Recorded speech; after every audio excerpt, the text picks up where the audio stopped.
Kate, I love the word iconship. Wow, that's brilliant. Thank you. Thank you. I don't know if it's It's an actual word, but I will coin it. yeah, I will say that's brilliant. Okay, very nice. Good Thank morning, you. everybody. I have the great pleasure then today of talking about Dale Chihuly, primarily because he is part of a lecture series that I do that is related to how America became the art capital of the world. It hurts my heart when I ask audiences, and I'm lucky to get lots of people following me in the Venice, Florida area, the Sarasota area, in which I ask people, "Do you know where the capital of art is today?" And they don't know. The capital of art is New York City. It's New York City, and it became the art capital of the world. The United States became the art capital of the world by default in 1937. For 300 years, it had been in Paris, and 300 years before that, it was in Florence and Rome. Consequently, for the United States to have that moniker is a great, great honor because you can be an innovator in terms of developing electricity that flows safely through wires. You can be an innovator by creating steel so that the 20th and 21st century can look the way it does. The two most consequential things that were invented in the 1900s came from the United States, electricity and steel. This is the reason that our world looks the way it does and operates the way it does. So, all of those accolades were a huge plus for America because America was created and nurtured by the most impoverished people of the world. So it was a great, great thing to show that technologically and scientifically and in every other way we can be innovative. But if you are innovative in the arts, that is the largest feather in your cap because the arts represent the finesse that your country has and what it can contribute to the history of art and how it can add chapters to it.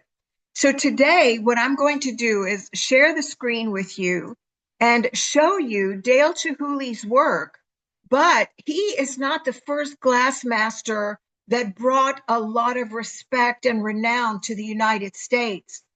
The first person that did this was Louis Comfort Tiffany. Now, let me see here. I'm assuming that you can now see the screen that says Dale Chihuly Glassmaster. And if you can, I can continue now with the lecture. Chihuly is a glass sculptor and one-man industry. He is an extraordinary entrepreneur that began his career as a lowly student blowing glass, and then he became this international superstar, again, adding another crown to the jewel of America because he began to do things that were unique in the glass world. Now, you can see many hundreds there are DVDs and clips on YouTube of his work. The important thing for me always is the contribution that I like to make to art history and people that are interested in culture is to tell them how everything began and why it looks a certain way and why it's important to know so that if you, as a casual observer or a casual intellectual that wants to know more about Dale Chihuly, you can do so on your own. But I want to introduce you to these ideas as to how this art form began and why it became so consequential. Glassworks is one of those luxury items that we take for granted today, but many thousands of years ago, that was not the case. As it happens, I think most of you are well aware of the fact that glassworks would have come or would have been invented in places where there is lots of sand because glass is made of melted sand. Well, in fact, yes, it was invented in this part of the world that is known as the Fertile Crescent, Iraq and Iran, these parts of the world, even Phoenicia, which is part of Lebanon, Israel, and Syria. And one of the reasons that it became such a huge industry here and why it became such an interesting contribution to housewares is because they had a particular kind of sand there. And that is the kind of sand that looks like confectioner's sugar. This is known as silica sand or quartz sand. And as it happens, in the place where I live in Sarasota County, it is one of the most famous beaches in the world called Siesta Key that has this powdery, beautiful sand and blue waters. And when you walk on it, one of the big pluses of silica sand is it never gets hot. So you never burn your feet when you're walking on this kind of sand. It's luxurious and it's very easy well, it's not so much easy to melt. You need to have 2 to 3,000 degrees in a furnace, but it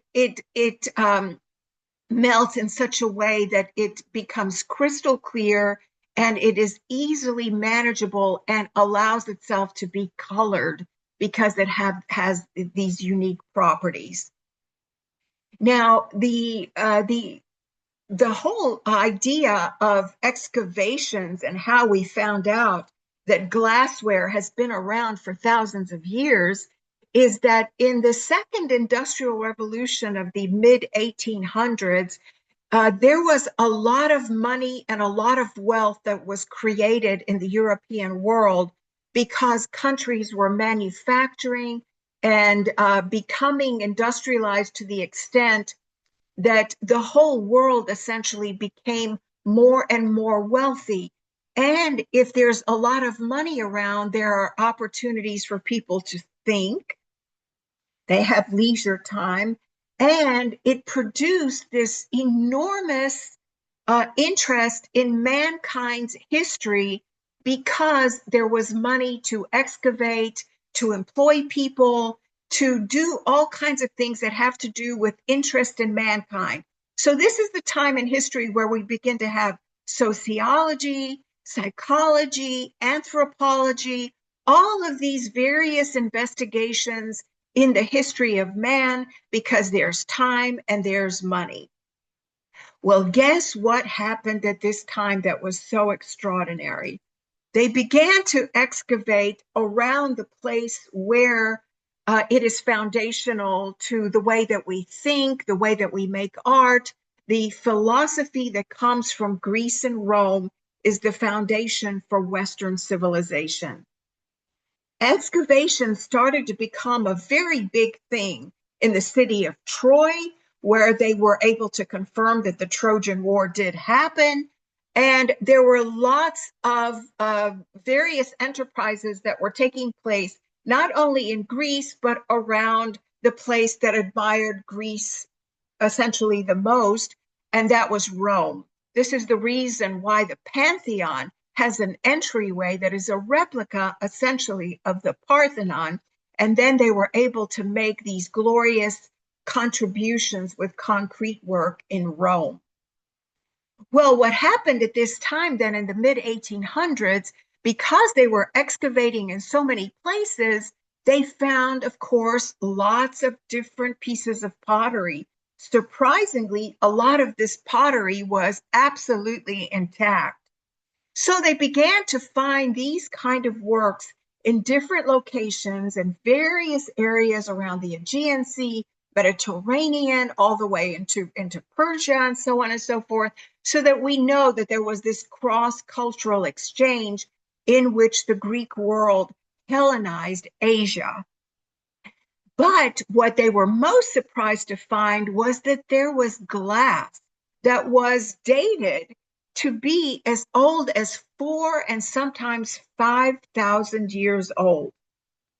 Primarily, a lot of this was found in places, as we said, where there was available sand and where there was wealth enough and interest enough to create beautiful luxury items. In cases, say, in the Egyptian world, where they found lots of intact pieces of glass, they found that these were used as containers for perfume and for makeup, and also for little objects of art that were made in complex and extremely complex ways to get this kind of little fish with all kinds of pieces of glass and all kinds of little lattice work here was done as a very complicated art form. And they even found molds, so that if an artist that was making glass, which we'll see momentarily how they blew glass, and then they oftentimes made a little bubble and then stuck this very large piece of iron that had a very long piece of iron that you were able to use almost like a straw and blow a bubble. Then, when the bubble was still small, they would place it inside this kind of a mold and then blow and get this result. It was something unbelievable. No one could even imagine. And even today, there's a lot of question as to how in the fourth century, 1600 plus years ago, they were able to make a cage cup like this. How this kind of delicate work with these kind of fluorescent results was already being done so many hundreds, if not thousands of years ago. Because we know that the little beads that were made of glass were so prized in the Egyptian world that they were always associated with their gold. They were always kind of placed together with their gold. This is how precious these tiny little beads were. Now, another thing that came as a really big surprise was a vase that was found that was 2,000 years old. This again requires a tremendous amount of know-how and skill, because to make this kind of work, you had to have worked with glass that had these kind of very dark colors in it. And then you had to make the handles, you had to make the tip, you had to do all kinds of things to do it. We can see in a few moments how they did this. However, what we can see is they later dipped it in white glass, and then they worked backwards to get this kind of cameo effect. So how 2,000 years ago, it boggles the mind, before they had electric little drills, how they made these extraordinary things is absolutely magnificent. Now, the man that is the Portland vase is named after eventually became the Prime Minister of England for a time, and he was very close friends with Josiah Wedgwood. So you can see what happens with Wedgwood's work here. When he works with his blue and white pieces, he is obviously being very much influenced by the Portland vase, but he too is using ceramic molds, and he's doing those very things that glass workers would have done essentially, but he has transferred it to what he knows best, and that is ceramics.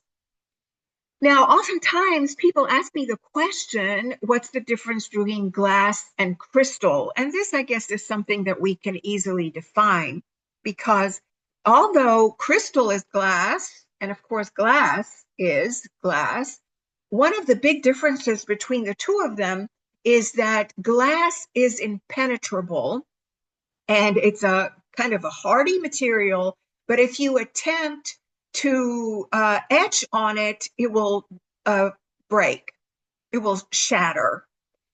So one of the things that was a very clever innovation having to do with how to make glass a little softer so that you can make these kind of etchings is that a lead oxide, a kind of a lead crystal, was added to glass to make it soft enough to create all of these beautiful things that many of our grandmothers and mothers would have treasured.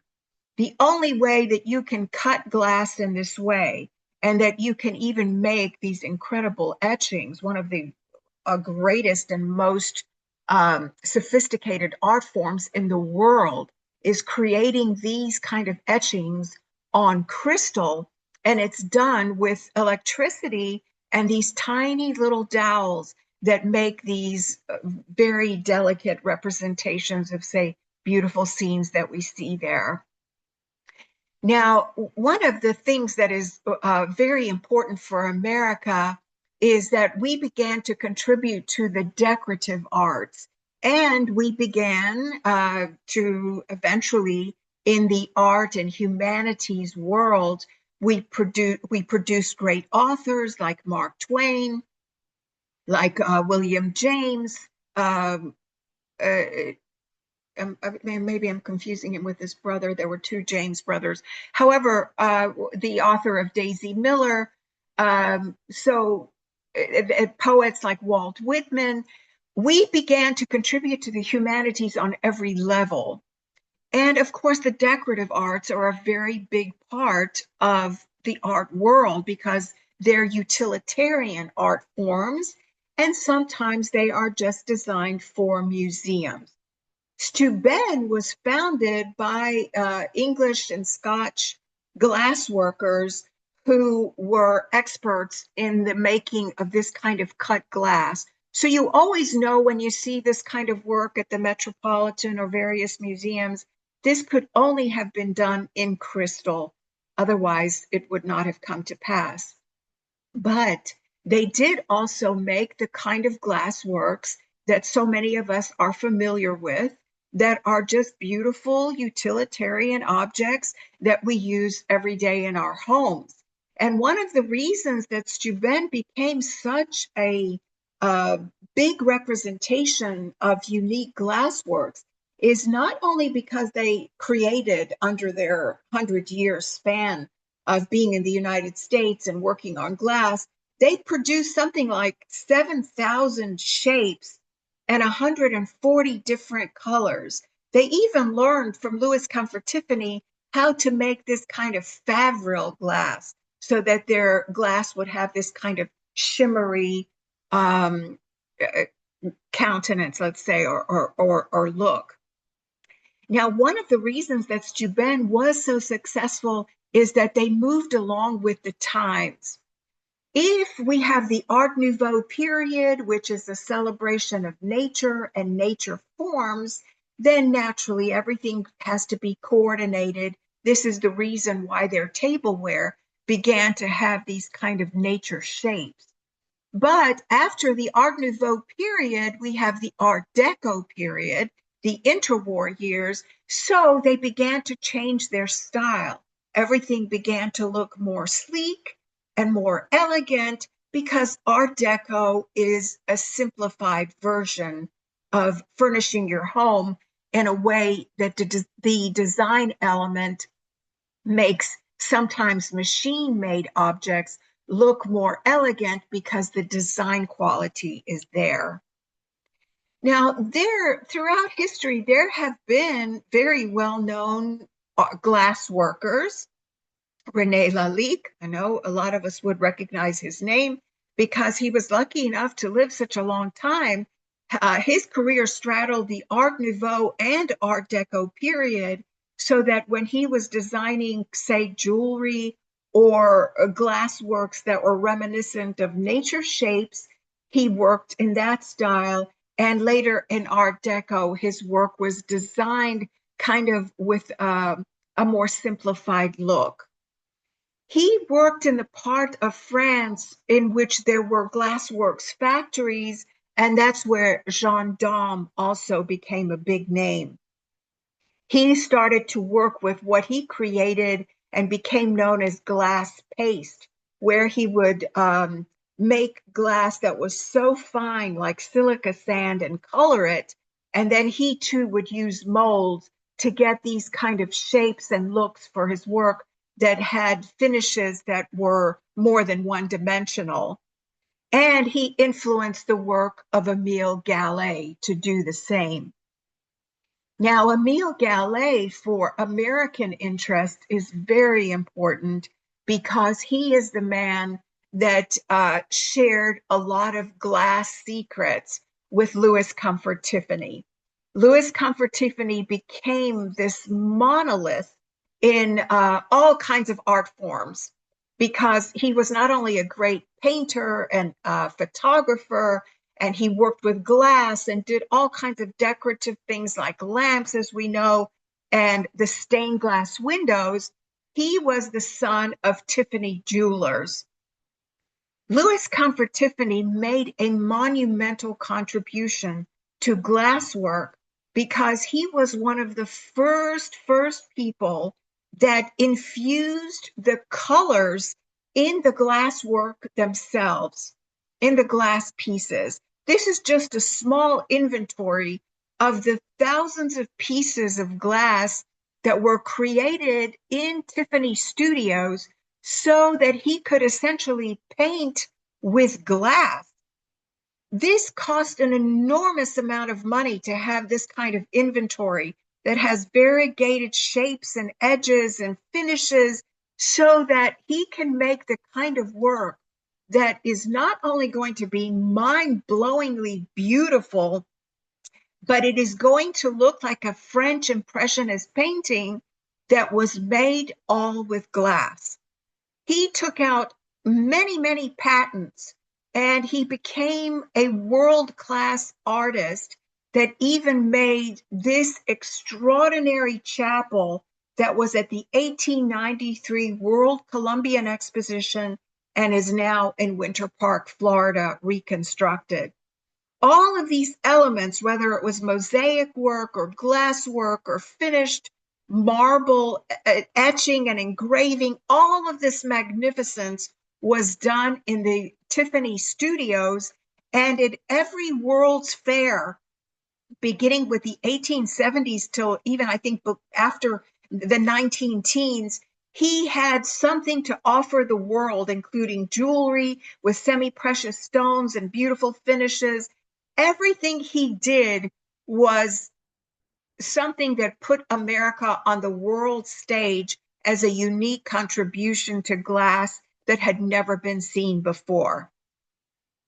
Now, as we said, glassworks go back many thousands of years, and because they were a prized possession, artisans that worked in glass often were located deep in forests where very few people knew where they were because they didn't want anyone to steal their ideas.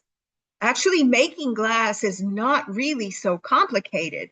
It's one thing that has to be done in such a way that is, quite frankly, one of the most dangerous ballets in the world that takes place, where these workers are working around this monumental furnace that has always had to be fed enough wood to eventually reach 2,000 degrees to be able to melt the sand.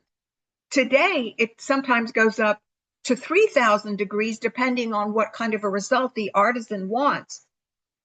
But what happens here is, of course, you have to be deep in a forest so that you can have access to wood and you can continue to replenish the wood supply with seedlings. And so you always have wood to be able to do this.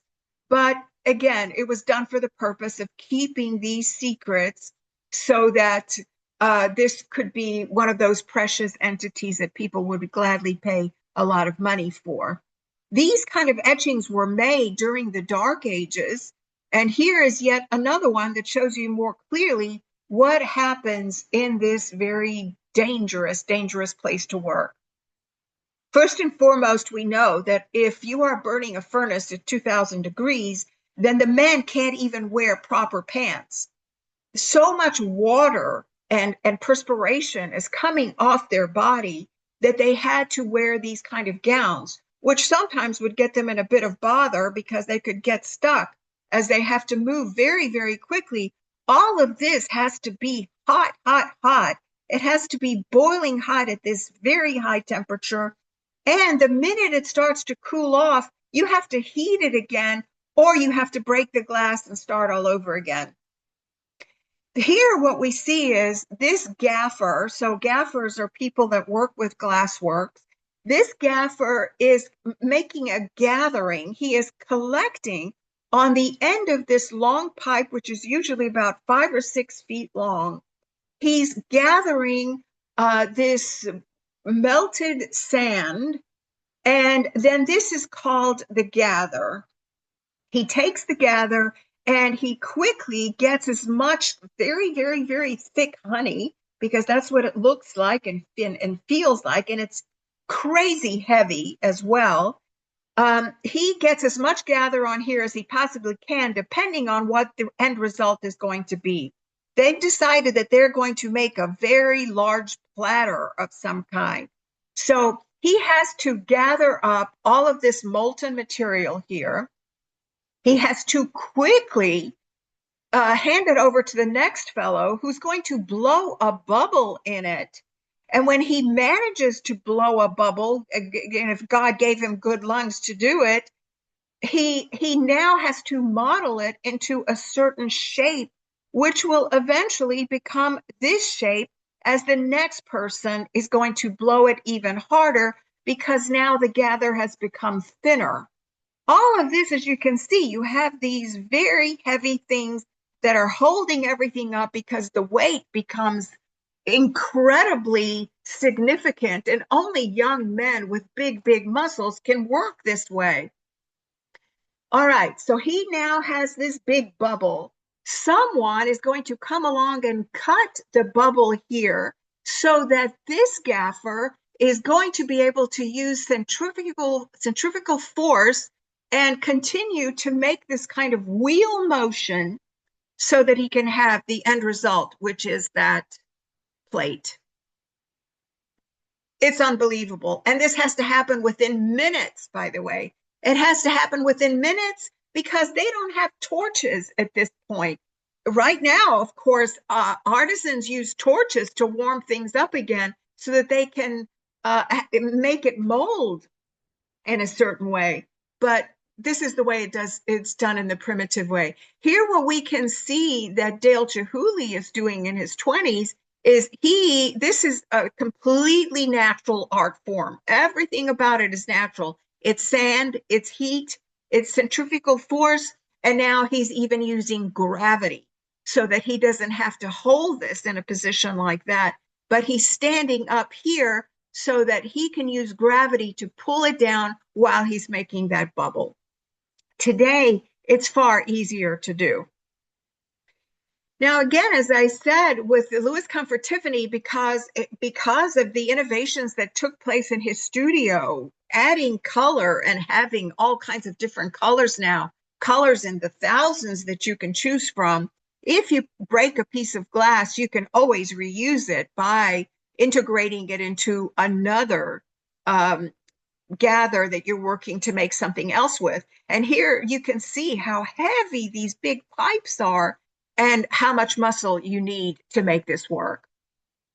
Now, Dale Chihuly, why he's such an important component to this whole picture is because he's going to be the second glass master that is going to do something completely different that no one else has ever done in world history related to glass. He is going to work on making glass land art and installation art, which no one has ever done. His name, Chihuly, is known the world over. He said at a certain juncture in his 30s or so, he already became known, but not world renowned. But he was certainly known in the United States and in Europe, because eventually he's also going to get a show at the Louvre, one of the kind of very few handful of American artists that is a living artist as well, that is going to have a show at the Louvre. This is how important his work is. But my argument today is that he did many things. He revolutionized glass art by creating large-scale sculpture. He integrated craft and fine art, challenging their separation. He fostered an appreciation for glass worldwide. He combined the craftsman's hand with the beauty of nature. He founded the Pilchuck School to advance this work. He integrated glass and architectural design. He developed his unique artistic style. He was instrumental in shaping the studio glass movement. He advocated for making art accessible for everyone. And he glorified the simplest of mediums on this planet, sand, and made it fine art. It had never been considered fine art. It had been considered decorative art, but never fine art, which is the highest level. The other thing that I must tell you, as a result of all of his investment in this industry, essentially, and this art form, is that there are more glass houses in Seattle, Washington today producing glassworks than there are on the island. Oh, shoot, the most famous island in the world. It'll come to me in a minute. Um, where they've been making glass for hundreds, if not thousands of years. So I'll remember it in just a minute. I'm sorry. I'm forgetting what the name of it. So Chihuly, one man institution. And of course, because Florida is so tourist conscious and used to have a lot of tourists here, they opened the Chihuly Museum in St. Petersburg in 2010. It became a magnificent success. And because it was in a location where there was virtually no parking and because there was so much traffic, actually within about 6 years or so, they had to move it to a completely different location with a much larger floor plan so that they could put more things on exhibition. And they even provide 3 levels of parking in this museum. That's how well visited it is. Now, one of the most recent innovations that he came up with was this ball of glass, or a sun sculpture, he calls it. And in 2018, he had this a very successful show at the Biltmore Estate in North Carolina, in Asheville. It was built by one of the Vanderbilt sons to be this kind of French chateau. Well, it not only does he innovate in terms of making this unique piece, which takes probably as many as 20,000 individual pieces of glass. This all has to be very well thought out. Structural engineers have to work with Chihuly because they're putting up massive amounts of weight. These pieces are so large, they're considered land art for that reason, but they are so heavy, though glass is transparent and looks like it would be light. But obviously, when you have so many pieces, so much weight, he always has to work with structural engineers that are not only going to be able to create a structure that will support everything, but he's also going to feed it with neon gas. And this all has to be buried underneath here so that it will glow at night. This is another one that happens to be, it's a little bit smaller than that one at the Biltmore. It only has something like 14,000 individual pieces of glass. And it is at the Dallas, Texas Botanical Gardens. So that's another thing he loves to do, is he likes to use indoor and outdoor space. And botanical gardens are his perfect venue. These are just a minuscule part of the inventory that has to happen for him to be able to create these magnificent creations. Well, when he went to the Biltmore and he was walking through 33 bedrooms and 43 probably bathrooms and who knows what, as he was walking through this magnificent place, of course, what caught his eye was their winter garden, their conservatory. The conservatory there on the back of the house is where he made this installation with now another thing that he innovated at this point was he wanted to make this such an unusual installation that people would be talking about it for years, that he started to add, this is in the conservatory during the day, and he has these elements that are, many of them are fed by neon gas, so that's the reason they glow the way they do. But the addition that he made to them is he started to add at the edges gold leaf and sometimes silver leaf so that it would sparkle in the most incredible way. Now, just to give you an idea of these armatures that have to be uh, individual pieces are not only placed on them, but they're always connected with wire so that everything stands together. So this is still in the conservatory. I think he hung 3 or so chandeliers in the conservatory space. And then outside, of course, he coordinated and they coordinated the plantings and the colors that would contrast. He also loves to fool the eye, that what the French call trompe l'oeil. He likes to fool the eye, and he embeds his work almost always right in the middle of natural things so that you will wonder and want to come up closer and investigate, is this something that nature made, or is it something that Chihuly did? And sometimes even butterflies can't tell the difference, bless them. They're trying to get a little bit of nectar out of somewhere and they end up with nothing. Here, what we can see against one of the walls of the garden, he has in fact created this scene, and it tells the story of different shapes, because this is one of the things that's his big contribution is he, in the way that Picasso did, was always challenging you to look at shapes compared to other shapes and just to appreciate the simplicity and beauty of simple shapes and what can be done with them. This all had to be dug up underneath here so that he could place these tubes of neon, so that not only do they look beautiful in the daylight because they're lit up, but if you can just even visualize this with the Smoky Mountains in the background, this is all kind of illuminated in a very beautiful way at sunset.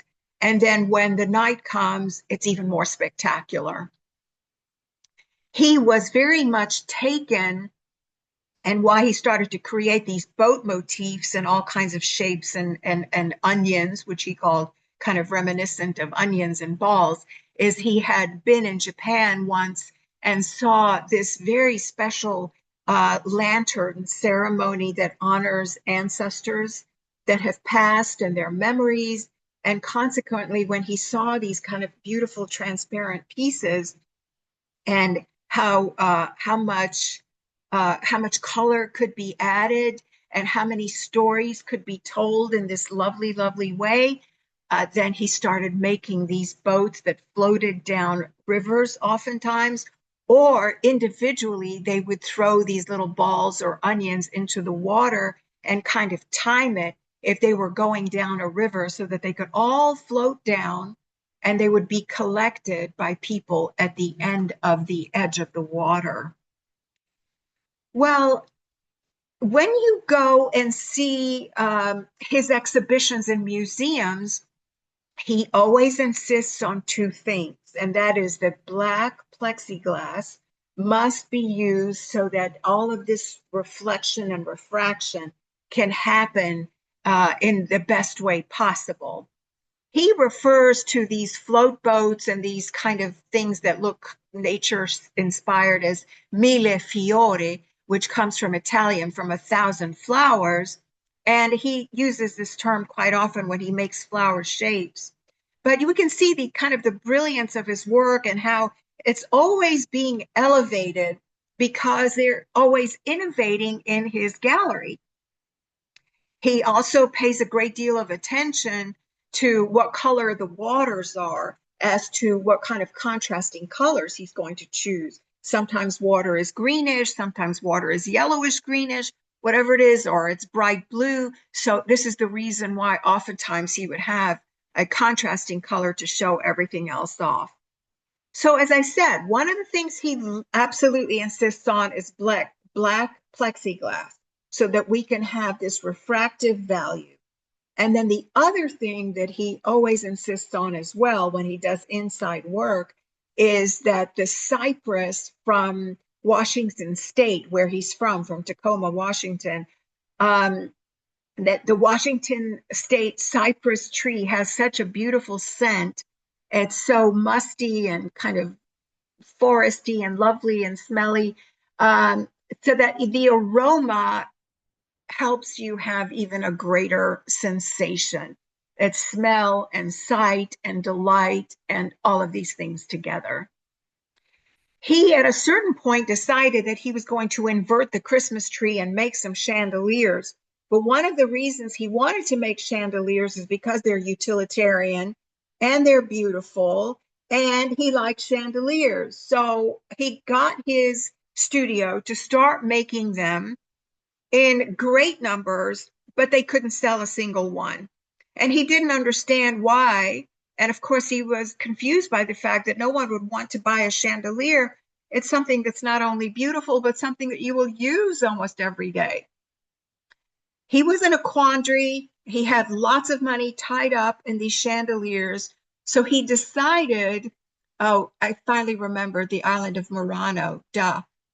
He decided that he was going to go to Venice, the place where he had studied at Murano Glass, and put on a show and introduce the world to his chandeliers. This is the way that Louis Comfort Tiffany made a name for himself. At different World's Fairs, he introduced glassworks that were stained glass. Sometimes he introduced glassworks that were the lampshades. Sometimes they were jewelry. Okay, so now what he's going to do on the back of Tiffany, getting this world-renowned exposure. So many people come to Venice every year. He puts on this show. Of course, the armature has to be incredibly sufficient and strong to keep these many hundreds, if not thousands, of pounds of weight. And after this show, and after letting these onions flow down the canal, he will never again have a problem selling these chandeliers. In fact, he did in his hometown. In the railway station, he put up this huge chandelier also to get the kind of exposure he wanted. And behind here, we have what he called his Persians, which are these very large flower shapes. If you happen to have $1 million hanging around somewhere and you want to do something with it, you can even buy this piece for your loft in New York. What happens with Chihuly is, I guess his motto is too much is never enough, because he does continue to innovate. He does continue to expand his ideas, and he does it in such a way that boggles the mind. Just to give you an example, how do you think this man managed to make he calls this the Macchia forest or the Millefiori forest. So it's a forest of very, very large flower shapes. How on earth do you think that he gets all of these different finishes? And how is it that one side of this large piece is one color and inside it's another? Because when you do this, and let's say you're working modeling at the end of your pipe, this flower shape, and you kind of turn it upside down and gravity, pulls it down and it makes this shape. And with paddles, you're working with it and you're making this shape, etc. But when you put another color on it, it just becomes a third color. So much thinking went into this, how he was going to get all of these finishes. I'll tell you one of the little secrets. One of them is, first, he dips the first piece one color. He lets it all dry.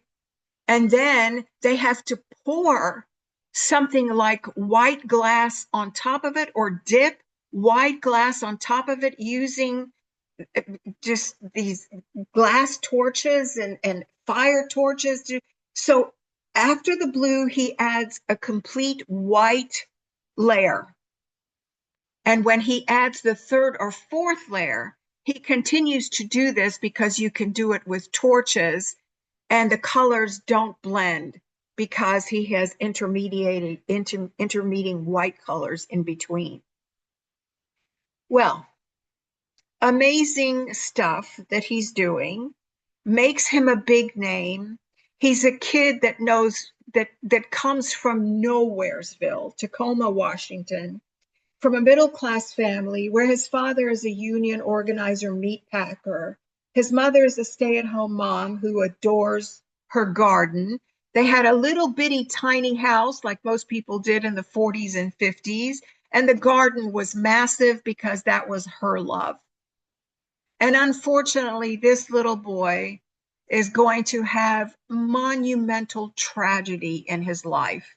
At the age of 14, his brother, who is 6 or 7 years older than he is killed in Pensacola in a training accident. And then 2 years later, his father dies of a heart attack instantly.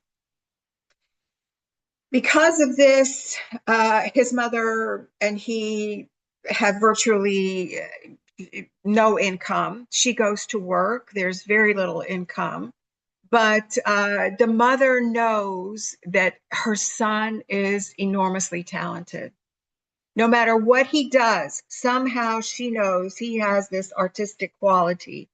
In future years, he's going to dedicate in Tacoma, the Tacoma Art Museum, to his father's and his brother's memory, this extraordinary room. And also on the outside, because his mother loved flowers so much and he loves conservatories, he's going to create these viola towers. His mother's name was Viola, that is actually made of a plasticine compound.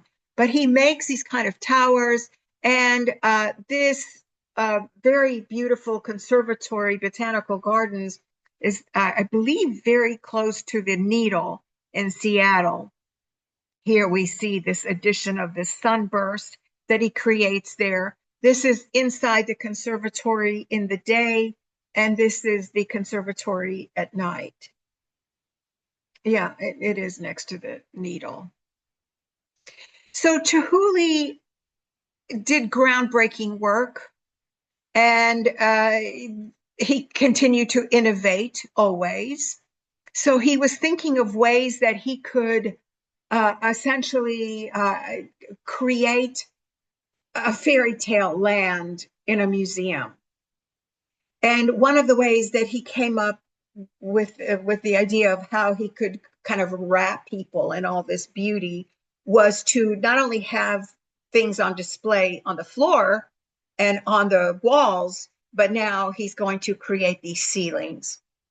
The ceilings themselves, structural engineers have to come in right away to weigh up all of this heavy, heavy, heavy glass.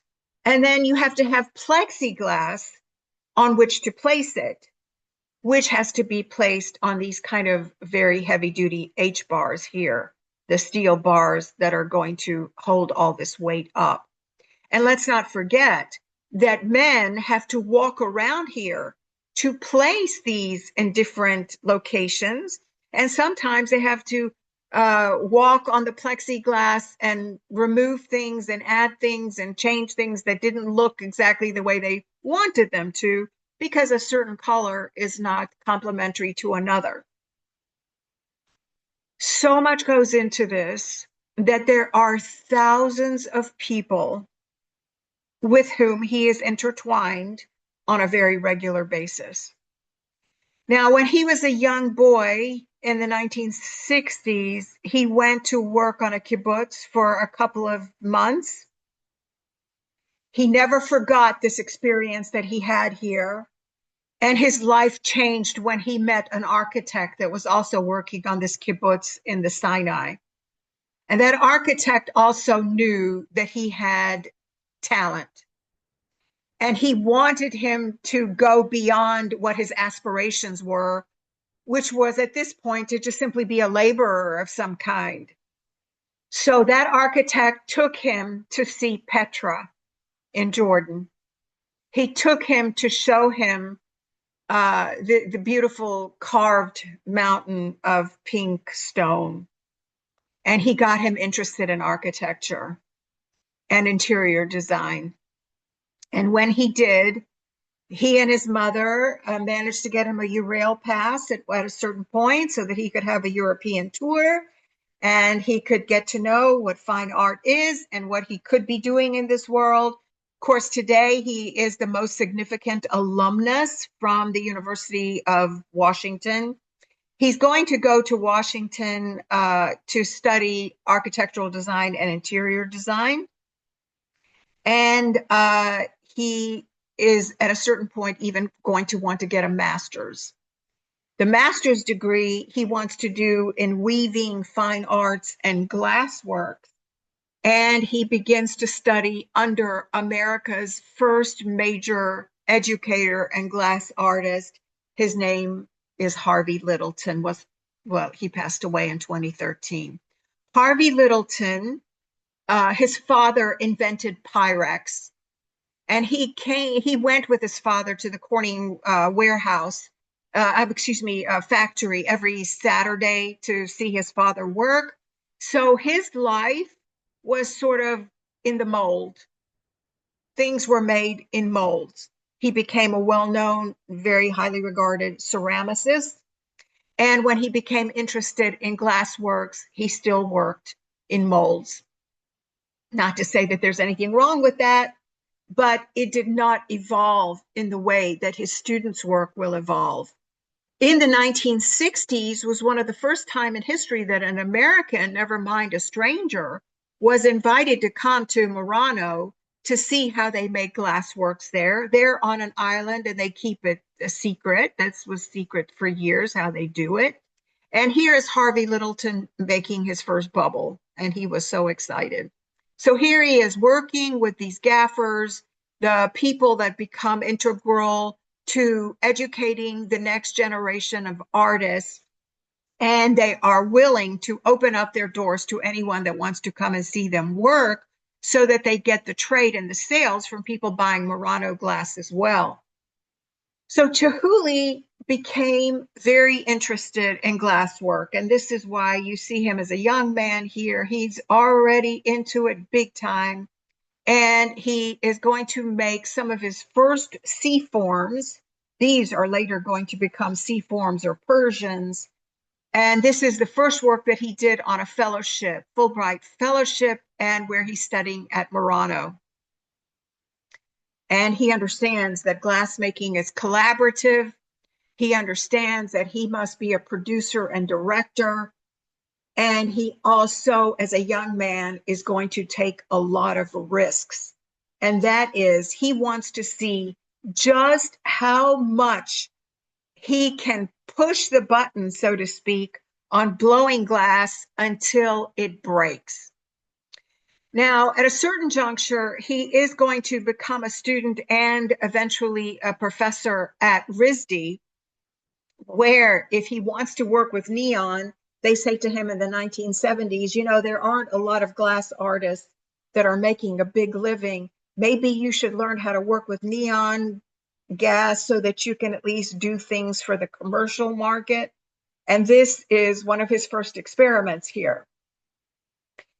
Well, being that he's Dale Chihuly, you know, he can't keep it under wraps, so to speak. He's got to start making these kind of unique nature forms and shapes. And he starts feeding these rods with the neon gas, which eventually will become, in many ways, his signatures or one of his signatures. The university, or I should say, RISD is still a college. The college, the school honors him greatly with this center in which he has made a ceiling, and of course his work is on display, and also his paintings. And one of the reasons that his paintings are on exhibition, or that they even came to pass, is because he's going to lose an eye in a car accident in which he's going to be thrown through a windshield. That's pretty ironic that this young man whose whole life's work is glass is going to be destroyed by glass. He's going to be thrown through the windshield. He's going to lose an eye. And a few years later, he's even going to lose the use of one of his shoulders because of a skiing accident. So he can't hold these heavy pieces of glass and work with it anymore. He can only be the director and the producer, and he makes paintings. And so the students will make the works of glass that he has painted. He becomes so well known because of that RISD residency and professorship, that at a certain juncture, he opens a school on the other part, the other side of the country, the Pilchuck School. Today, it's a highly revered campus that teaches all kinds of things, including printmaking and woodworking. And it's a summer holiday for thousands of people that come here. And on an excursion to London and then later to Ireland, he saw that artists were selling their work, glass artists were selling their work by making these glass pieces that honor James Joyce's Bloomsday, which is a holiday celebration of the work Ulysses by James Joyce, and Leopold Bloom is the protagonist.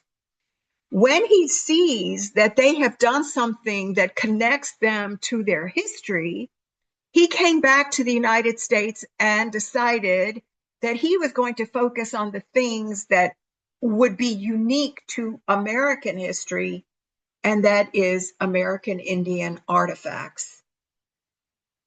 Some of these baskets are so old, they've lost their elasticity and can't even stand up straight. And they are a treasure to him. He loves weaving to begin with. He weaves with glass sometimes, and he starts making these American Indian baskets. And these American Indian baskets are replicated in glass here in the same way that those baskets were kind of all, various shapes and so on and so forth. He displays it with American Indian textiles and blankets.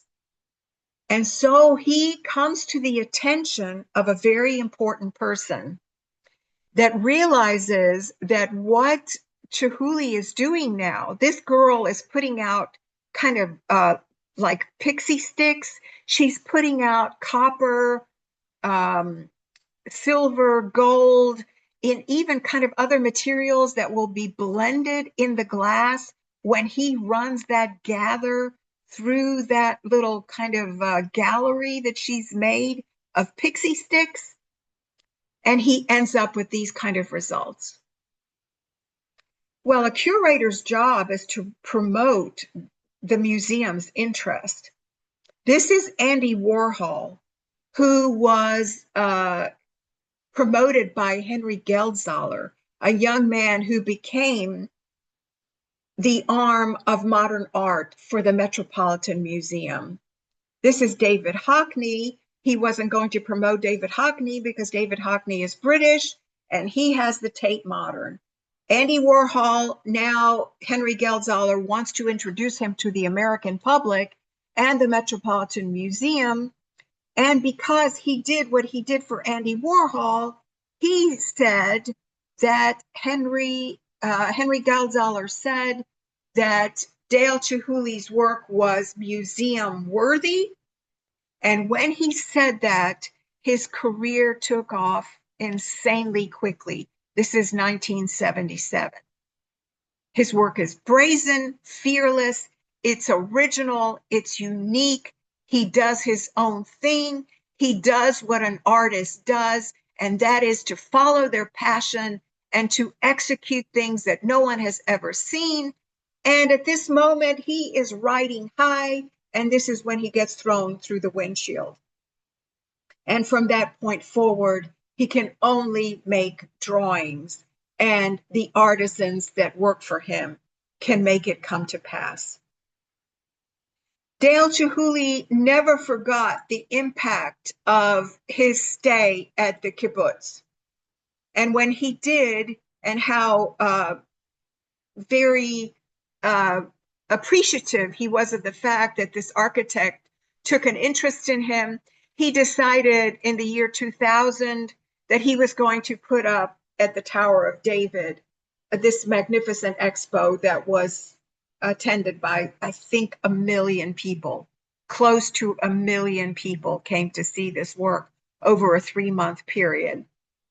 He honored Christians with the Christmas tree shape. He honored the Muslims with the moon. And as you can see here, he was so touched by the fact that young boys were being so responsible. He thought the least he could do was give a gift to Israel, and if possible, somehow bring the Jews and the Arabs together under the umbrella of beauty. Well, it was a good thought. And what happened with him, of course, is that he went from strength to strength. And because he is made so many valuable contributions to the United States as a unique glass artist, he is seen not only as the genuine deal that stands for the American dream, because the American dream, the essence of the American dream is that we are a meritocracy. It doesn't matter where you come from. Jackson Pollock was dirt poor. Dale Chihuly came from nothing. Andy Warhol came from nothing. But they were in America. And because their work was considered to be unique for its time and place, and that it added another contribution to art history and another chapter to art history, Dale Chihuly made this world of glass a wonderland and gave America even more pride than we could ever have dreamt of.